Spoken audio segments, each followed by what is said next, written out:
Dan ni berapa orang punya portion? Ini 2 orang punya portion. Abang yang ketung ni. Dia punya sizzling. Ya, dia punya seasoning. Ini angin kuat sikit tengok dia sudah lari tadi. Ini apa? Ini kita pakai sardin lah. Oh, sardin. Ya, habis tu kita install lah.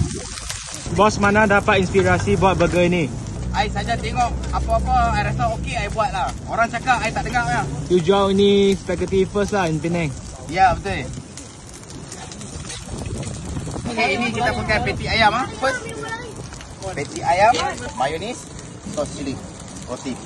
Ini I buat dekat you, khas untuk you meh.